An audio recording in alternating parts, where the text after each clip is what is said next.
வசனத்திற்கு நேராக நாம் கடந்து செல்லலாம். யாக்கோபு எழுதின பொதுவான நிருபம் 5ஆம் அதிகாரம் 17, 18 ஆகிய 2 வசனங்களை நாம் வாசிக்க கேட்போம்.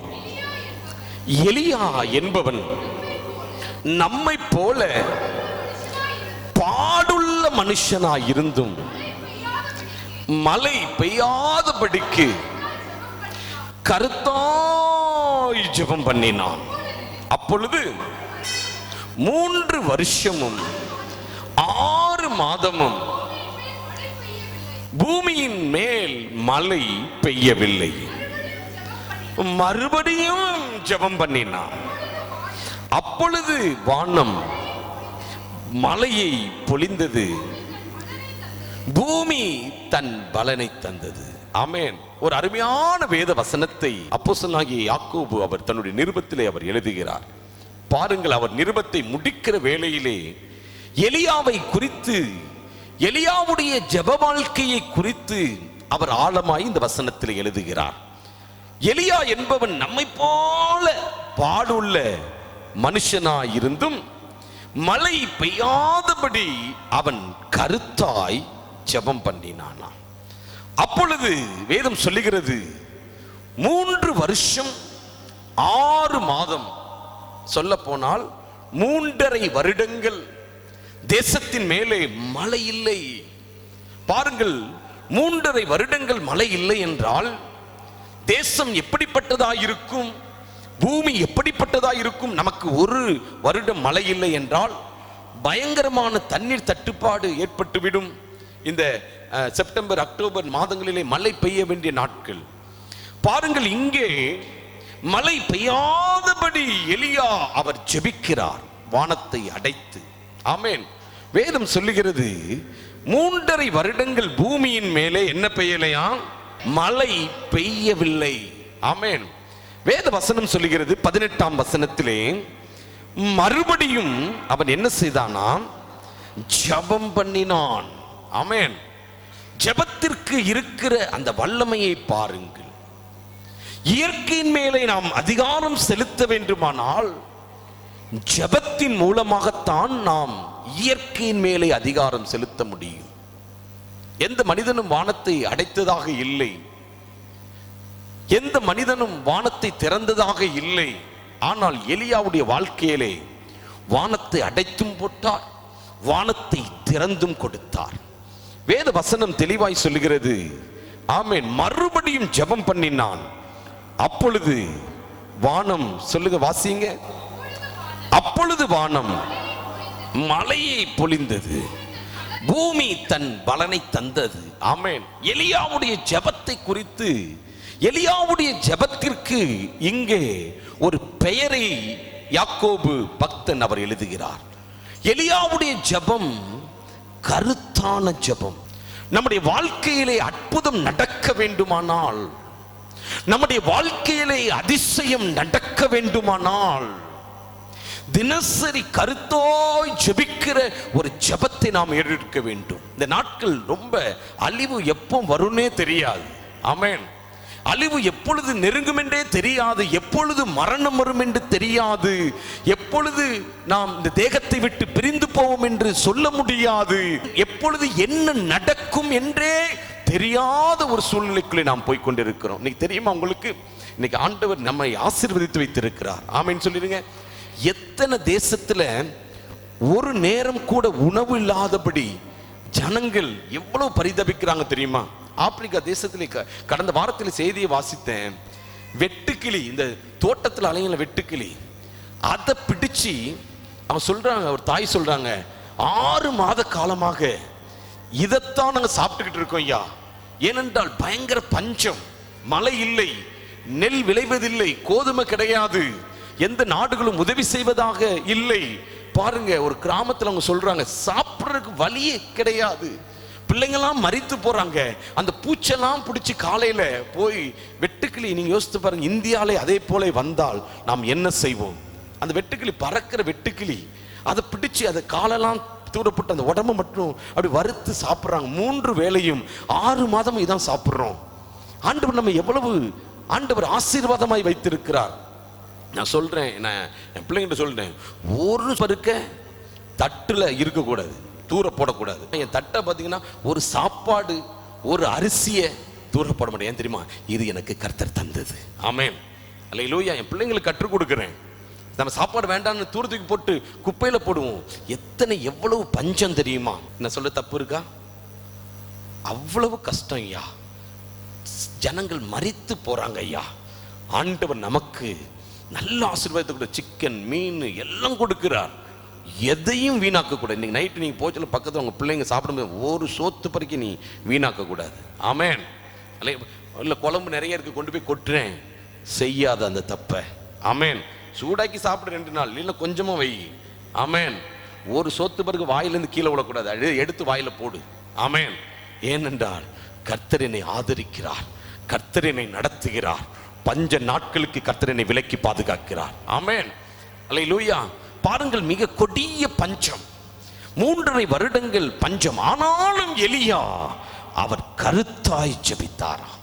கருத்தாய் ஜெபிக்கிறவனை கர்த்தர் கருத்தாய் பாதுகாப்பார். ஆமென். கடந்த நாட்களிலே பாருங்கள், உலகத்திலே பிரசித்தி பெற்ற சபையை நடத்திய டாக்டர் பால் யாங்கிச்சோ அவர் மரித்து போனார். ஆமென்.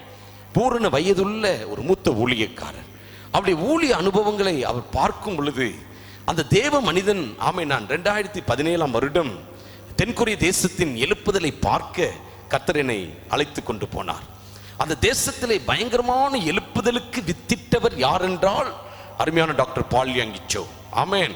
பாருங்கள், உலக பணக்கார நாடுகளிலே 10 நாடுகளிலே ஒரு நாடு எது என்று சொன்னால் இன்றைய காலகட்டத்திலே அது தென்கொரிய தேசம்தான். ஆமென்.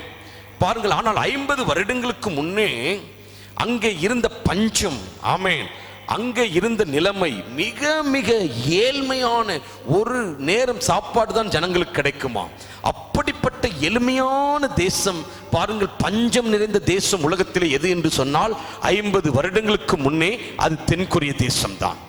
அவர் சொல்லும் பொழுது சொன்னார், இந்த தேசத்தை மாற்றுவதற்கு, இந்த தேசத்திலே ஆண்டவர் எனக்கு கற்றுக் கொடுத்த ஒரு காரியம் ஜெபம்தான். ஆமென். அதுவும் சாதாரணமான ஜெபம் அல்ல, கருத்தாய் ஜெபிக்கிற ஜெபத்தை கர்த்தர் எனக்கு கற்றுக் கொடுத்தபடியினாலே. ஆமென். 2017 வருடம் போகும்பொழுது அவருடைய ஸ்டேட்மெண்ட் என்ன தெரியுமா? இன்று வரை நான் கருத்தாய் ஜெபித்துக் கொண்டிருக்கிறேன். அல்லேலூயா. ஆமென். பாருங்கள், ஒரு கூட்டத்திற்கு அவர் ஆயத்தமானாராம். ஆமென். ஒரு பெரிய கூட்டம், லட்ச ஜனங்கள் கூடியிருக்கிற ஒரு பட்டணத்தில், மிக பிரசித்தி பெற்ற ஒரு பட்டணத்தில் கூட்டம் நடத்துவதற்காக அவர் கடந்து போனாராம். பாருங்கள், அறையிலே அவர் ஆயத்தமாகி அவர் ஜெபித்துக் கொண்டிருந்தாராம். மாலை 7 மணிக்கு அந்த கூட்டத்திற்கு போக வேண்டும். 5 மணியிலிருந்து அவர் ஜெபித்துக் கொண்டிருக்கிறார். 5 மணியில் இருந்து அவர் ஜெபித்த இடத்தை விட்டு அவர் எழும்பாதபடி ஆவியானவரை அவரை அமர்த்தி வைத்திருந்தாராம். அப்பொழுது ஆண்டவர் சொன்னாராம் அவரோடு கூட, நீ கருத்தாய் ஜெபம் பண்ணு. அவர் சொன்னாராம், ஆண்டவரே, நேரம் ஆகிக்கொண்டே இருக்கிறது, மணி 6 மணி ஆகிவிட்டது, நான் போவதற்கு 1 மணி நேரம் ஆகும், கூட்டத்திலே போய் பிரசங்கிக்க வேண்டுமே, இந்த நேரத்திலே கருத்தாய் ஜெபிக்க சொல்கிறீரே, நான் எப்படி ஜெபிப்பேன் என்று சொல்லி அவர் சமூகத்திலே ஜெபித்தாராம். ஆண்டவர் சொன்னார், இல்லை, நீ போக வேண்டாம், நீ கருத்தாய் ஜெபிக்க ஆரம்பி என்று சொன்னாராம். வெளியே ஆட்கள், அவருக்கு உள்ள உதவி போதகர்கள் அநேகர் அவரைக்காக காத்திருந்தார்களாம். பாருங்கள், லட்சமான கூட்டம் நிரம்பி இருக்கிறது, பாடல் ஆராதனை நடந்து கொண்டிருக்கிறது. டாக்டர் பால் யாங்கிச்சோ போய் பிரசங்கம் பண்ண வேண்டும். ஆனால் ஆவியானவர் சொல்கிறார், மகனே, நீ அந்த கூட்டத்திற்கு கடந்து போக வேண்டாம், நீ கருத்தாய் என்னுடைய சமூகத்தில் ஜெபி என்று அவரோடு இடைப்பட்டு கொண்டே இருந்தாராம். அவர் அந்த இடத்திலிருந்து எழும்ப நினைக்கிறாராம். அவர் இருக்கையை விட்டு அவர் எழும்ப முடியாதபடி ஒரு வல்லமை அவர் இழுத்து கொண்டிருந்ததாம். எவ்வளவோ முயற்சி செய்கிறாராம். கதவு தட்டப்படுகிறது. மணி 6:30 மணி ஆயிட்டு. டாக்டர் பால் யாங்கிச்சோவை காணவில்லையே, கூட்டத்தில் பிரசங்கிக்க வேண்டுமே, என்ன செய்வது என்று தெரியவில்லையே. அறையின் கதவை உதவியாளர்கள் தட்டிக்கொண்டே இருந்தார்களாம். ஆவியானவர் சொன்னாராம், நீ எழும்பாதே, கருத்தாய் ஜெபித்துக் கொண்டிரு, நீ எழும்பி போக வேண்டாம், கருத்தாய் ஜெபிக்க ஆரம்பி என்று சொல்லிக்கொண்டே இருந்தாராம். பாருங்கள், இரவு 7 மணி ஆனது, 8 மணி ஆனது, கூட்டத்திற்கு போக முடியவில்லை.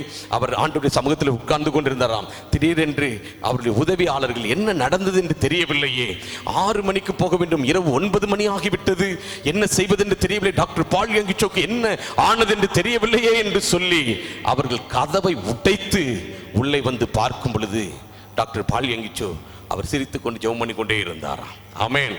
அவர்கள் கேட்டார்களாம், ஐயா, கூட்டம் முடிகிற நேரம், இனி போகவும் முடியாது, என்ன செய்ய என்று கேட்ட பொழுது அவர் சொன்னாராம், இல்லை, ஆவியானவர் ஜெபிக்க சொல்லுகிறார், நாம் ஜெபிப்போம் என்று அவர்கள் கூடி ஜெபித்தார்களாம். சிறிது நேரத்திலே அவர்களுக்கு தொலைபேசியில் தொடர்பு கொண்டு சொன்னார்களாம், டாக்டர் பால் யங் சோ இருக்கிற அறையை விட்டு வெளியே வர வேண்டாம், அவரை கொலை செய்வதற்காக கூட்டம் நடக்கிற அந்த அந்த அந்த மைதானத்திலே வெடிகுண்டு வைக்கப்பட்டிருக்கிறது, இப்பொழுது நாம் கண்டுபிடித்தோம். அவர் ஒருவேளை வந்திருந்தால் அந்த இடத்திலே அந்த வெடிகுண்டை அவர்கள் வெடித்து டாக்டர் பால் யங் சோ மரித்திருப்பார் என்று சொல்லி. ஆமென், அல்லேலூயா. அவர் சொன்ன பிரதானமான சாட்சி, அவர் சொன்னார், கருத்தாய் ஜெபித்ததினாலே ஆவியானவர் என்னுடைய ஜீவனை பாதுகாத்தார். ஆமென். எத்தனையோ சாட்சியை சொன்னார். கருத்தாய் ஜெபித்ததினாலே அவருடைய வாழ்க்கையில நடந்த அனுபவங்கள், கருத்தாய் ஜெபித்ததினாலே கர்த்தர் அந்த ஆலயத்தை கட்டி கொடுத்த காரியங்கள். ஆமென். கருத்தாய் ஜெபித்ததினாலே மரித்த பிள்ளையை உயிரோடு கூட எழுப்பின காரியங்கள். ஆமென். அன்பு தேவ பிள்ளைகளே, நம்முடைய வாழ்க்கையிலே நாம் கருத்தாய் காரியங்களை அறிந்து கருத்தாய் ஜெபிக்கும் பொழுது கர்த்தர் நிச்சயமாகவே நம்முடைய வாழ்க்கையிலே அற்புதம் செய்வார். ஆண்டவர் ஒரு பெரிய ஜெப வாழ்க்கையை நம்மிடத்தில் எதிர்பார்க்கிறார். ஆமென், ஆமென். தேவனுடைய பாதத்திலே நாம் அமர்ந்திருந்து ஜெபிக்க வேண்டும். வேதத்தை வாசிக்கும் பொழுது எலியா அவர் கருத்தாய் ஜெபித்ததினாலே வானம் திறந்து அக்கினி இறங்கி வந்தது என்று வேதம் சொல்லுகிறது. அதே போல மழைக்காக அவர் கருத்தாய் ஜெபித்தாராம். ஆமென். ஆண்டவர் சொல்கிறார், ஆமென், கருத்தாய் ஜெபித்த பொழுது கையளவு மேகம் வந்தது, அந்த கையளவு மேகம் பெருமழையை கொண்டு வந்தது. ஆமென்.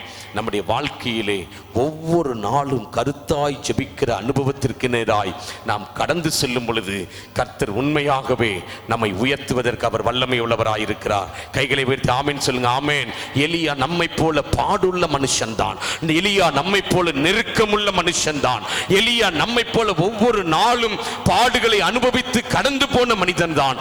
ஆனால் அவனுடைய ஜெப வாழ்க்கையை குறித்து வேதம் சொல்லுகிறது. அப்போஸ்தலனாகிய யாக்கோபு எழுதும் பொழுது எலியா கருத்தாய் ஜெபித்ததினாலே வானம் அடைக்கப்பட்டது மட்டுமல்ல, அவன் மறுபடியும் ஜெபித்த பொழுது வானம் கிழிக்கப்பட்டது, பெரும் மழை இறங்கி வந்தது. எல்லாரும் எழும்பி நின்று ஆண்டவருடைய பாதத்திலே, ஆண்டவரே, வருகிற மாதம் எங்களுக்கு ஜெப வாழ்க்கை நிறைந்த மாதமாய், கருத்தாய் ஜெபிக்கிற மாதமாய் மாற்றி தருவீராக. எல்லாரும் வேகமாக எழும்புங்க, வேகமாக எழும்புங்க. கர்த்தர் நல்லவர், கர்த்தர் நல்லவர். என் அன்பான பாஸ்டர் பால் யங் சோடைய வாழ்க்கையிலே அற்புதம் செய்தாரே. கருத்தாய் ஜெபிக்க வைத்து அவருடைய ஜீவனை பாதுகாத்த தேவன் நம்மை கருத்தாய் ஜெபிக்க அழைக்கிறார். எல்லாரும் ரெண்டு கைகளை உயர்த்தி ஸ்தோத்திரம் பண்ணுங்க. ஆண்டவரே, நான் ஜெபிக்க வேண்டிய நேரத்திலே ஜெபிக்காதபடி, ஆண்டவரே, நான் ஜெபிக்க வேண்டிய நேரத்திலே ஜெபிக்காதபடி மனிதர்களுக்கு இடம் கொடுக்கிறேனே, நான் ஜெபிக்க வேண்டிய நேரத்தில் ஜெபிக்காதபடி ஆண்டவரே வேலைக்கு முக்கியத்துவம் கொடுக்கிறோமே, எங்களை ஒரு விசை மன்னிப்பீராக. வாய்களை திறந்து சொல்லுங்க, எங்களை ஒரு விசை மன்னிப்பீராக. ஒரு பெரிய ஜெப ஆவியை எங்கள் மத்தியிலே ஊற்றும்படி ஜெபிக்கிறோம். எல்லாரும் ரெண்டு கைகளை உயர்த்திக்கோங்க. எல்லாரும் சொல்லுங்க, ஆண்டவரே, கருத்தாய் ஜெபிக்கிற ஜெப ஆவி. இப்போ கேளுங்க, இப்போ வாயை திறங்க, நல்ல வாயை திறந்து, நல்ல வாயை திறந்து சத்தத்தை உயர்த்தி, இந்த கடைசி நாட்களிலே ஜெப ஆவி குறைந்து கொண்டு போகிறது அல்லவா? மகனை, மகளே, நீ ஆரம்பத்திலே ஜெபித்த ஜெபம் இல்லை அல்லவா? நீ ஆரம்பத்தில் தேவனை பிடித்த அந்த பிடியை விட்டு விட்டாய் அல்லவா? ஆரம்பத்தில் இருந்த அந்த பக்தி இல்லை அல்லவா? ஆரம்பத்தில் இருந்த தேவ பயம் இல்லை அல்லவா? இப்பொழுது ஜெபம் பண்ணுங்க. ஆண்டவரே, உம்முடைய பாதத்திலே அனுதினமும் ஜெபிக்கிறவளாய், அனுதினமும் உம்முடைய பாதத்தை முத்தம் செய்கிறவளாய் கருத்தாய் ஜெபிக்கிற ஜெப ஆவி, கேளுங்க, கேளுங்க, கேளுங்க, கேளுங்க. எது உன்னையும் தேவனையும் வேறு பிரித்தது? எது உன்னை தேவனுடைய பாதத்திற்கு வரவிடாதபடி தடுத்தது? கண்களை மூடி கைகளை உயர்த்தி, எங்கள் ஆண்டவரே மனம் இறங்குவீராக, எங்கள் ஆண்டவரே நீர் மனம் இறங்குவீராக. கைகளை உயர்த்தி ஜெபம் பண்ணுங்க. இயேசுவின் நாமத்தினாலே கைகளை உயர்த்தி ஜெபம் பண்ணுங்க. ஆண்டவரே, கருத்தாய் ஜெபிக்கிற ஜெப ஆவி இந்த சபைக்குள்ளே இறங்கி வரட்டும் ஐயா. எலியா ஜெபித்தாரே, நாங்களும் ஜெபிக்க வேண்டுமே.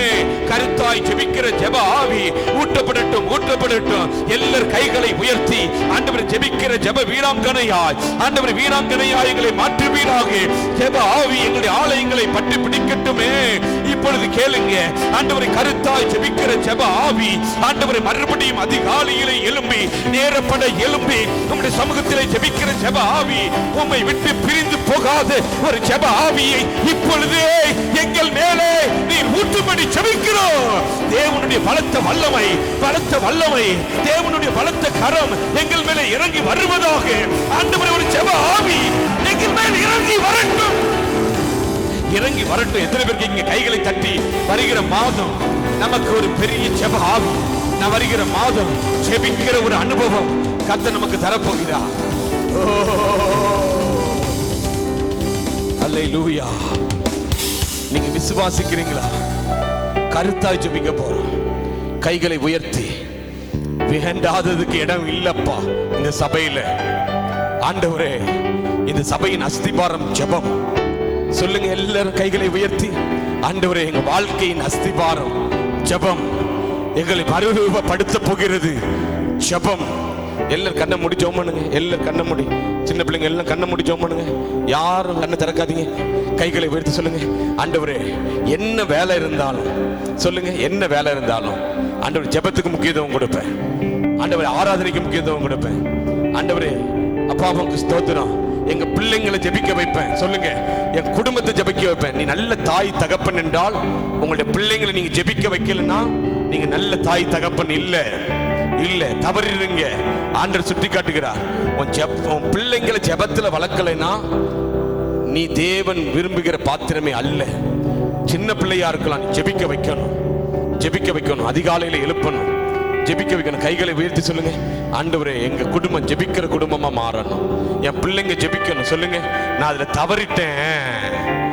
தவறிட்டேன், என் பிள்ளைகளை ஜெபிக்க வைக்கல, அழிஞ்சு போயிருவாங்களே. தகப்பனே, இன்று இரவிலே எங்களுக்குள்ளே மாற்றம் உண்டாகட்டும், எங்களுக்குள்ளே மாற்றம் உண்டாகட்டும். நாங்கள் சபையாய் ஜெபித்து ஜெயமெடுக்க கிருபை தார். இந்த ஆராதனை மற்றும் தேவ செய்தி உங்களுக்கு ஆசீர்வாதமாய் இருந்திருக்குமானால் எங்களுக்கு தெரியப்படுத்துங்கள். எங்கள் தொலைபேசி எண் 9913607607 9543777377. தேவன் தாமே உங்களை ஆசீர்வதிப்பாராக.